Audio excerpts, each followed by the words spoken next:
प्रिय विद्यार्थियों, good morning. स्वागत है आप सभी का एपीएस ऑनलाइन क्लासेस में। आज हम बिल्कुल नया चैप्टर शुरू करने वाले हैं आप लोगों के लिए।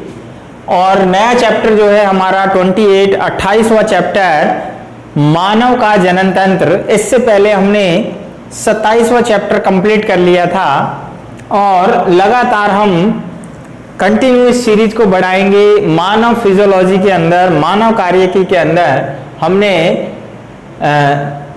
22, 23, 24, 25, 26, 27 ये सभी चैप्टर कंप्लीट कर लिए हैं। नेक्स्ट चैप्टर हमारा 28वां मानव का जनन तंत्र अर्थात रिप्रोडक्टिव सिस्टम ऑफ ह्यूमन कि मानव में जनन तंत्र जो है क्या होता है, उसकी संरचना क्या है, किस प्रकार से जो है। यहाँ पर सबसे पहले हम एक बात जान लें कि जनन तंत्र को पढ़ने से पहले हम यहाँ एक बात जान लें कि मानव जो प्राणी हैं, सभी सजीव प्राणी, न सिर्फ मानव बल्कि सभी सजीव प्राणी जो इस पृथ्वी पर हैं, उन सब में एक गुण होता है कि वो अपने जीवन काल में, ध्यान रखना बच्चों, कोई भी सजीव प्राणी अपने जीवन काल में अपनी मृत्यु से पहले अपने जैसी संततियां उत्पन्न करता है। और इस प्रक्रिया को ये सभी में क्षमता होती है। अपने जैसी संतति उत्पन्न करने की क्षमता प्रत्येक प्राणी के अंदर होती है और इस प्रक्रिया को ही हम प्रजनन कहते हैं। इस प्रक्रिया को क्या कहते हैं? प्रजनन कहते हैं। और प्रजनन क्रिया के लिए प्राणियों के अंदर प्रजनन अंग होते हैं अर्थात जनन अंग होते हैं, रिप्रोडक्टिव ऑर्गन्स होते हैं और रिप्रोडक्टिव ऑर्गन्स मिलकर रिप्रोडक्टिव सिस्टम अर्थात प्रजनन संस्थान या तंत्र बनाते हैं। और उन्हीं तंत्रों को हम यहाँ पर पढ़ेंगे। मानव की अगर हम बात करें तो मानव में मेल और फीमेल दो अलग अलग प्रकार के प्राणी हैं, यानी मानव एक लिंगी प्राणी है प्रजनन के आधार पर। तो सबसे पहले यहाँ पर हम प्रजनन की परिभाषा की जब हम बात करें तो अभी हमने बात की कि सभी जीवों में, सभी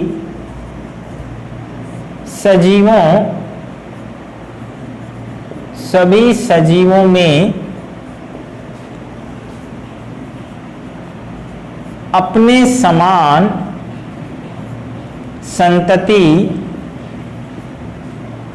समान संतति उत्पन्न करने की प्रक्रिया प्रजनन कहलाती है, या इसको हम जनन भी कह सकते हैं। रिप्रोडक्शन जैसा नाम से ही समझ में आ रहा है, शब्दार्थ की जब हम बात करते हैं तो रिप्रोडक्शन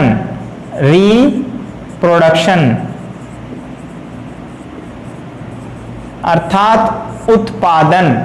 तो उत्पादन हो रहा है, पुनः उत्पादन हो रहा है, अर्थात यहाँ पर सीधे शब्दों में अभी हमने एक बात कही थी कि कोई भी जीव जो है वो अपनी संतति को बनाए, अपनी प्रजाति को बनाए रखने के लिए, क्योंकि प्रजनन इसलिए भी जरूरी है कि जो इस पृथ्वी पर प्राणी है उसका अस्तित्व जो है, क्योंकि वो नश्वर प्राणी है।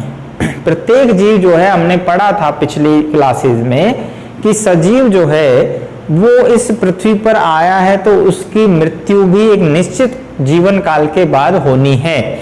तो नश्वर प्राणी है, लेकिन वो अपनी प्रजाति को नष्ट होने से बचाए रखने के लिए, अपने अस्तित्व को बनाए रखने के लिए प्रजनन द्वारा अपने जैसी संततियां उत्पन्न करता है।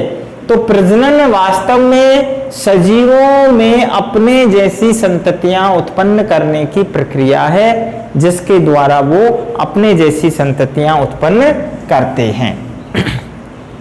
अब इसके लिए क्या होते हैं, उनके अंदर प्रजनन अंग होते हैं।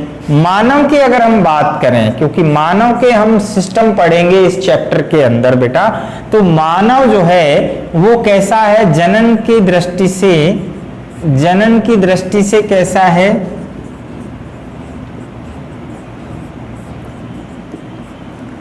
एक लिंगी प्राणी है। कैसा है, एक लिंगी प्राणी, एक लिंगी।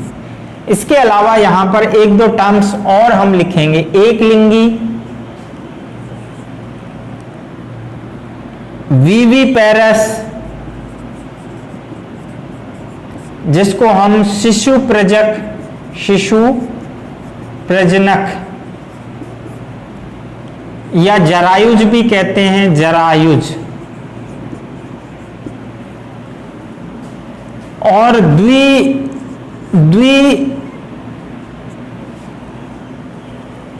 जिसे हम कहते हैं सेक्सुअल डाइमॉर्फिज्म, अर्थात लैंगिक द्विरूपता। यहां हम कह सकते हैं लैंगिक द्विरूपता, लैंगिक द्विरूपता।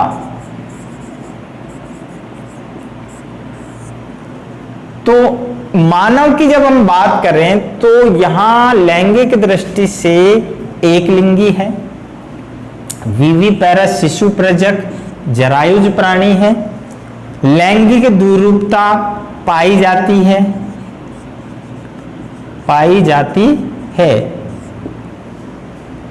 अब एक एक को समझते हैं। एक लिंगी का अर्थ होता है जब नर और मादा प्राणी अलग अलग होते हैं, यूनिसेक्सुअल।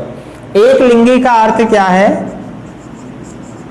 ये हम सभी जानते हैं कि नर प्राणी अलग होगा और मादा प्राणी अलग होगा, राइट।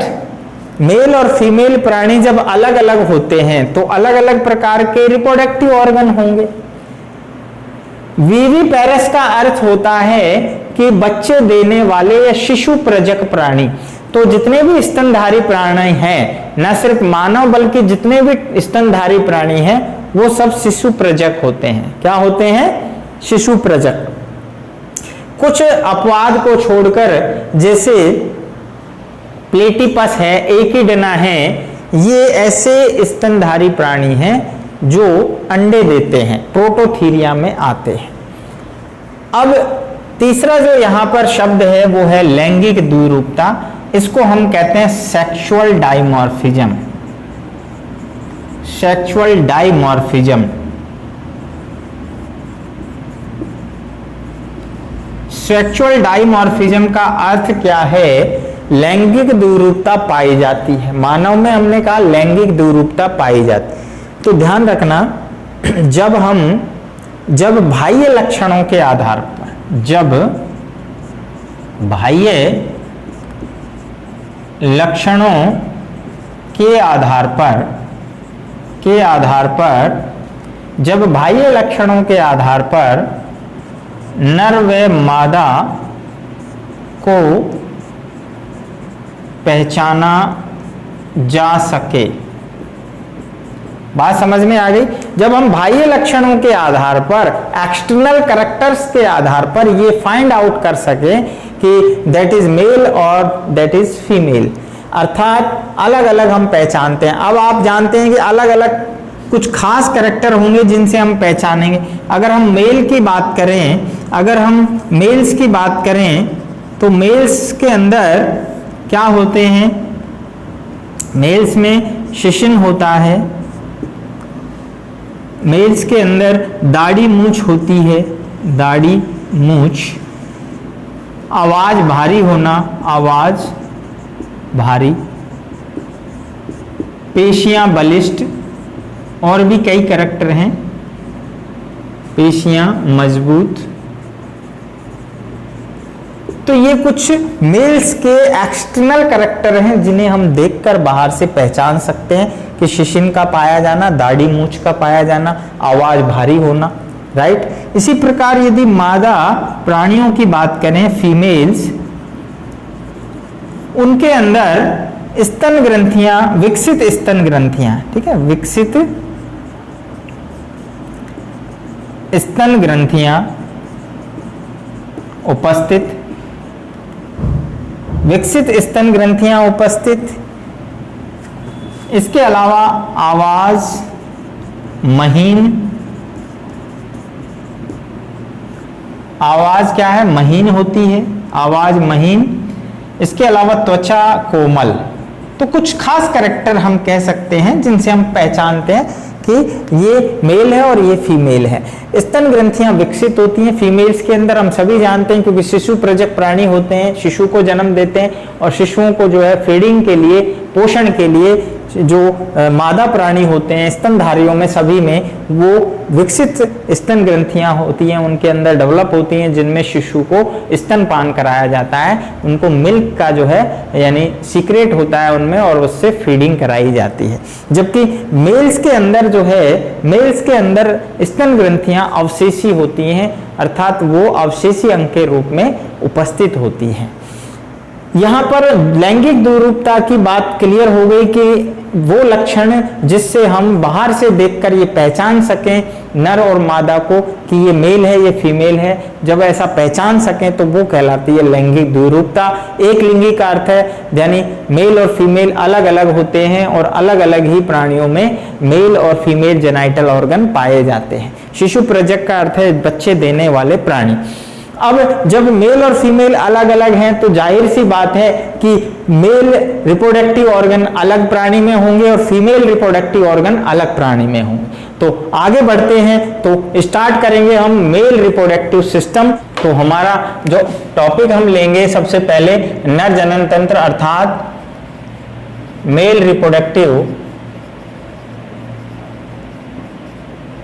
Reproductive system.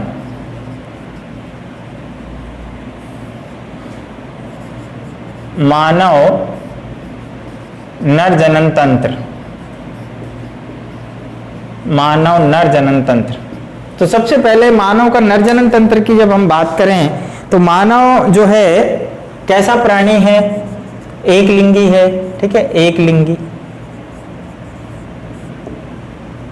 और नर जनन तंत्र जो है उसके अंदर प्रमुख रूप से जब हम भागों की बात करते हैं तो वहां पर 3 अलग अलग प्रकार के ऑर्गन्स होते हैं। नर जनन तंत्र में नर जनन अंगों से मिलकर बना है, ये ऐसा सिस्टम है जिसमें नर जनन अंग होते हैं।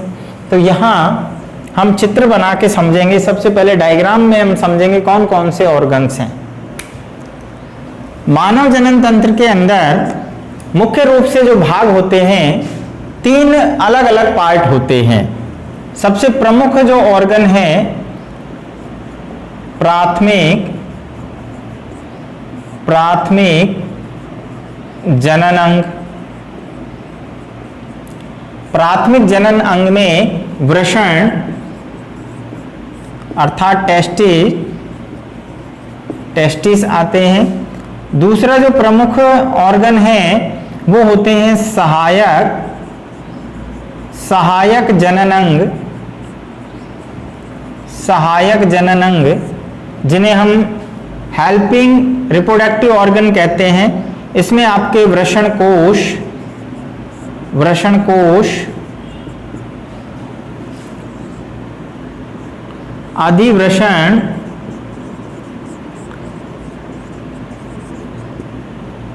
अधिवृषण, शुक्र वाहिनियां,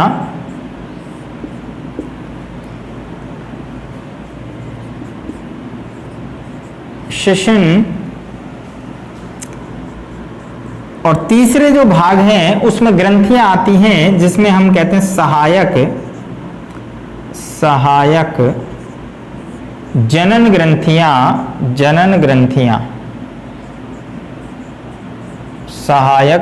ग्रंथियां। तो देखो सहायक जो जनन ग्रंथियां हैं उसमें हम देखते हैं शुक्राशय जिसे सेमाइनल वेसाइकल कहते हैं, प्रोस्टेट ग्रंथि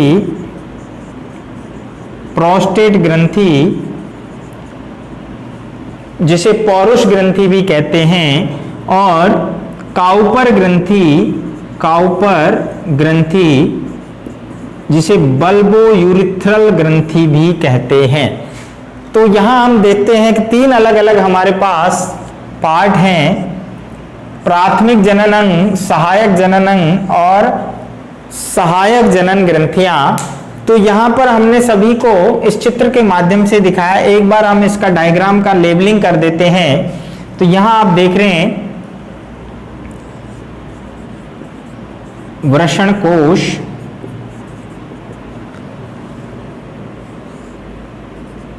वृषण जिसे हम टेस्टिस कहते हैं, अधिवृषण, अधिवृषण, शुक्रवाहिनी, शुक्रवाहिनी, शुक्रवाहिनी। यहां आप देख रहे हैं छोटी सी ग्रंथि है, ये कहलाती है काउपर ग्रंथि, काउपर ग्रंथि। इसके ऊपर यहां पर आपको एक ग्रंथि दिख रही है, ये है प्रोस्टेट ग्रंथि, प्रोस्टेट ग्रंथि जिसे पौरुष ग्रंथि कहते हैं।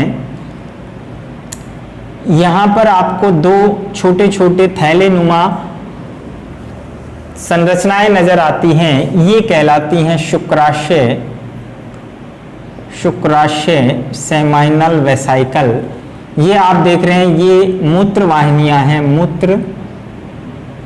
मूत्र वाहिनियां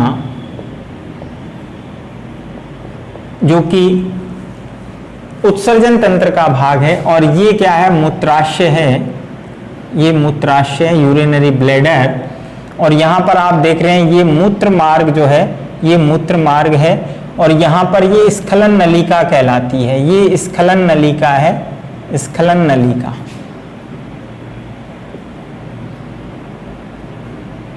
स्खलन नलिका, एजुकुलेटरी डक्ट। और यहां पर ये दोनों मिलकर ये यूरोजेनाइटल मार्ग यानी जिसे हम कहते हैं मूत्र जनन मार्ग, ये क्या कहलाता है, ये मूत्र जनन मार्ग कहलाता है, मूत्र जनन मार्ग। यहां आप देख रहे हैं ये शिशिन जिसे पेनिस कहते हैं, ये शिशिन मुंड है।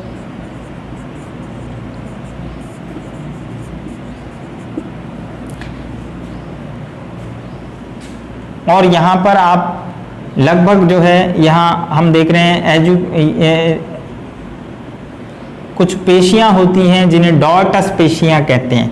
यहाँ पर कौन सी पेशियां होती हैं, डॉर्टस पेशियां होती हैं, डॉर्टस।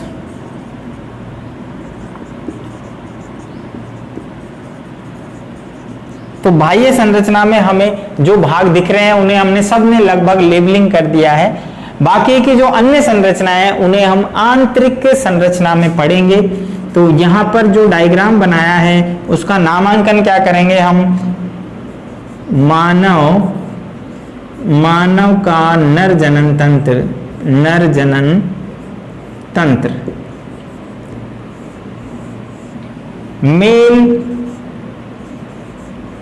Mail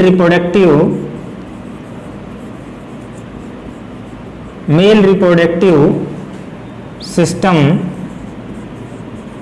system of man. तो यहां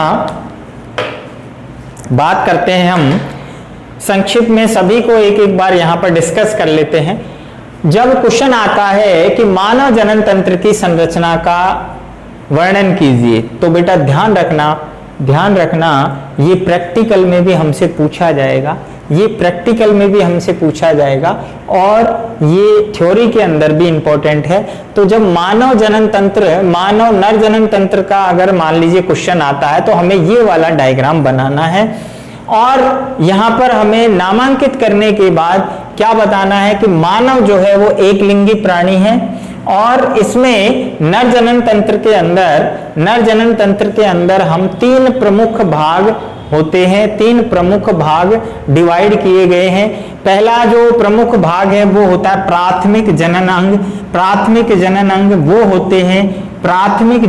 वो होते हैं जिनमें नर युग्मक नर युग्मक शुक्राणु अर्थात स्पर्म निर्माण होता है। तो ये चीज हमें जानकर यानी जान लेना चाहिए। प्राथमिक ऑर्गन क्यों नाम दिया है? जिस तरह से फीमेल के अंदर हम प्राथमिक ऑर्गन अंडाशय को कहते हैं, क्योंकि वहां पर फीमेल गैमेट अंडाणु का निर्माण अंडाशय में होता है। तो प्राथमिक जनन अंग क्या होते हैं? जिनके अंदर यानी युग्मकों का निर्माण होता है। तो नर के अंदर नर युग्मक बनेंगे, फीमेल के अंदर फीमेल युग्मक बनेंगे। तो नर युग्मक जो है शुक्राणु स्पर्म्स होते हैं। तो स्पर्म फॉर्मेशन का काम कहाँ होगा? टेस्टिस के अंदर होगा, वृषण के अंदर होगा। वृषण मानव के अंदर एक जोड़ी होते हैं, ध्यान रखना, एक जोड़ी। इसका डिटेल से आंतरिक संरचना का वीडियो हम अगले उसके अंदर बनाएंगे, नेक्स्ट क्लास के अंदर बनेगा। अभी हम केवल जो नर जनन अंग है उनके अंदर कौन कौन से ऑर्गन है उन्हीं के बारे में बात कर रहे हैं। तो वृषण जो है दो होते हैं मानव में। आप देख रहे हैं यहाँ पर हमारे को जो है चित्र के अंदर ये दो वृषण नजर आते हैं।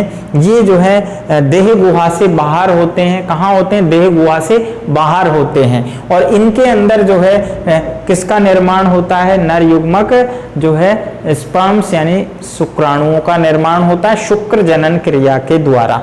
ये बाहर क्यों होते हैं देह गुहा से, इसके बारे में हम अगली वीडियो में चर्चा करेंगे। हालांकि हम बता देते हैं कि जो शुक्र जनन की क्रिया है वो एक निश्चित ताप पर होती है और उस ताप को मेंटेन करने के लिए ये देह गुहा से बाहर आ जाते हैं, देह गुहा से बाहर आ जाते हैं। तो यहाँ जो टेस्टिस हैं वो आपको ये दिखाए डॉट डॉट करके, ये गोलाकार जो है एक जोड़ी टेस्टिस होते हैं। और कहां पर स्थित होते हैं? ये वृषण कोश के अंदर। ये वृषण कोश है जिसके अंदर ये देह गुहा से बाहर लटके रहते हैं और दोनों में जो है स्पर्म फॉर्मेशन का काम होता है। आगे यहां से बढ़ते हैं तो ये टेस्टिस के ऊपर जो आपको कौमे के समान, ये देखिए कौमे के समान जो संरचना है ये कहलाती है अधिवृषण, अधिवृषण या एपिडाइडाइमिस। तो अधिवृषण जो होता है उसका काम होता है जो स्पर्म्स बनते हैं वृषण के अंदर उनको योग्यता अर्जन करना, अर्थात उनको उनके अंदर फर्टिलाइजेशन के लिए उन्हें योग्य बनाना ताकि वो आगे चलकर अंडाणुओं को फर्टिलाइज कर सके। क्योंकि डायरेक्ट जो वृषण के अंदर स्पर्म्स बनते हैं उन्हें आगे चलकर पोषण प्रदान करके उन्हें उनमें विशेष कैपेसिटी डेवलप की जाती है ताकि वो अंडाणु को, उस जाति के अंडाणु को फर्टिलाइज कर सकें। तो यहाँ पर योग्यता का यानी उनके अंदर उनको ट्रेन किया जाता है फर्टिलाइज करने के लिए। इसके बाद आगे आप देख रहे हैं यहाँ से जो अधिवृषण है उसके नीचे वाले भाग से एक पतली नलिका निकलती है। इधर भी देखिए पतली नलिका जाती है और ये नलिका कहलाती है शुक्रवाहिनी। क्या कहलाती है? शुक्रवाहिनी, दैट इज वासा डिफरेंशिया। तो ये जो शुक्रवाहिनियां हैं ये भी एक जोड़ी हैं। आप देख रहे हैं प्रत्येक टेस्टिस से एक एक जो है शुक्रवाहिनियां निकलती हैं और ये शुक्रवाहिनियां जो है देखिए यहाँ से जाती हुई जो ब्लू रंग से हमने दिखाई है ये मूत्राशय के बगल से, मूत्राशय के ये यूरिनरी ब्लैडर है, इसके पार्श्व में हमें पता है क्या होती हैं, दोनों तरफ मूत्र वाहिनियां आ रही हैं। कहां से आ रही हैं? ये वृक्क से आ रही हैं। इसे हमने इसको हमने उत्सर्जन तंत्र में पढ़ा था। तो यहां से मूत्र वाहिनियां जो आ रही हैं उनसे देखिए दोनों तरफ की यानी अपने अपने ओर की, आप यहाँ देख रहे हैं अपनी ओर की जो है मूत्र वाहिनी से यानी यहाँ से ऐंठी लगाते हुए, यहाँ से अंदर से होते हुए, जैसे ये मूत्र वाहिनी है तो मूत्र वाहिनी के कहाँ से जाएगी? यहाँ से अंदर से होते हुए, ठीक है, इस प्रकार से। यानी हम यूं कह सकते हैं कि ये मूत्र वाहिनियां हैं तो यहाँ से क्या है? इधर से होके आएगी, ये देखिए इस प्रकार से इधर से, और नीचे की तरफ आकर मूत्राशय के नीचे की तरफ कहां पर आकर मिलेंगी?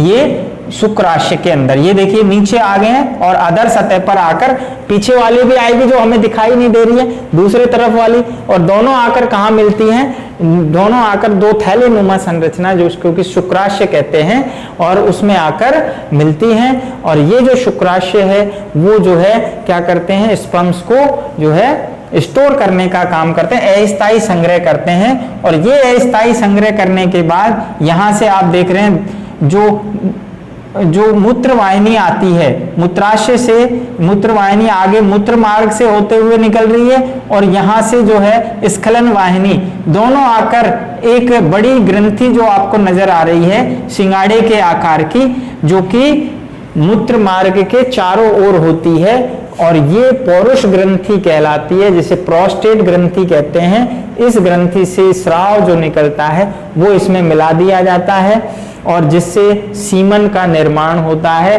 अर्थात वीर्य का निर्माण होता है। और फिर यहाँ से स्पर्म्स जो हैं वो उत्तेजना के समय यहाँ से इसी मार्ग के द्वारा, जिस मार्ग से यूरिन को पास किया जाता है मानव में, उसी मार्ग से जो है स्पर्म्स को भी यानी पास किया जाता है। इसके अलावा यहाँ आपको एक छोटी ग्रंथि और दिख रही है जो मूत्र मार्ग के दोनों पार्श्व में स्थित होती है, इसे हम काउपर ग्रंथि कहते हैं। काउपर ग्रंथि that is bulbo urethral gland. तो ये फीमेल्स के अंदर जो होती है तब हम इससे दूसरा नाम देंगे, यहाँ पर यहाँ बल्बो यूरिथ्रल ग्लैंड है वो जो है काउपर ग्रंथि को ही कहते हैं। और ये भी एक जो है गाढ़ा चिपचिपा पदार्थ स्रावित करती है जो क्षारीय प्रकृति का होता है, जो मूत्र मार्ग की अम्लीयता को कम करता है और स्पर्म्स को घर्षण से बचाता है ताकि जो है वो क्षतिग्रस्त होने से बचें। तो यहाँ आगे हम देख रहे हैं कि ये सिसिन्स के द्वारा होता हुआ शरीर से बाहर खुलता है। तो ये जो मानव जनन तंत्र है उसके प्रमुख भागों की हमने बात की। 3 ग्रंथियां होती हैं, सहायक ग्रंथियां, शुक्राशय, प्रोस्टेट ग्रंथि और काउपर ग्रंथि। शुक्राशय यहाँ पर आपको ये नजर आ रहे हैं जो स्पर्म्स को स्टोर करते हैं अस्थायी रूप से, जबकि प्रोस्टेट ग्रंथि जो होती है उसमें श्वेत रंग का जो है गाढ़ा जो है पदार्थ स्रावित होता है जो सीमेन बनाता है। शुक्राशय भी जो है विशेष प्रकार का द्रव बनाता है जो स्पर्म्स के साथ मिलकर सीमेन बनाता है। तो ये सभी ग्रंथियां स्पर्म्स के साथ मिलकर विशेष प्रकार से उसको पोषण भी देती हैं और उन्हें जो है एक लिक्विडिटी प्रदान करती है ताकि वो जो है थक्के नहीं जमे, उसका जो है स्कंदन नहीं हो और इसके अलावा जो है स्पर्म्स जो हैं उनको क्षति नहीं हो, उनको घर्षण नहीं हो। ये सारा जो है इन ग्रंथियों के द्वारा प्रोवाइड स्राव से होता है। इन सब की डिटेल हम अगली वीडियो में पढ़ेंगे। अभी हमने केवल नर जनन तंत्र के अंदर जो कौन कौन से भाग है उनके बारे में पढ़ा है। तो उम्मीद है कि आपको ये चीज समझ में आ गई होगी। इसके अलावा यहाँ पर हमने डॉर्टस पेशियां दिखाई हैं। डॉर्टस डॉर्टस पेशियां हैं, यहाँ पर डॉर्टस पेशियां। तो ये डॉर्टस जो पेशियां हैं यहाँ पर ये पेशियां जो हैं टेस्टिस को जो है तापमान नियंत्रित करती हैं, अर्थात देह से दूर और नजदीक लेकर आती हैं। जब तापमान बहुत कम होता है तो ये नजदीक आ जाती हैं और तापमान ज्यादा होता है तो देह से दूर। ये सब चर्चा हम अगली वीडियो में करेंगे। तो मिलते हैं तब तक के लिए नेक्स्ट वीडियो में हम जो है टेस्टिस की संरचना के बारे में पढ़ेंगे। तो देखते रहिए तब तक एपीएस ऑनलाइन क्लासेस।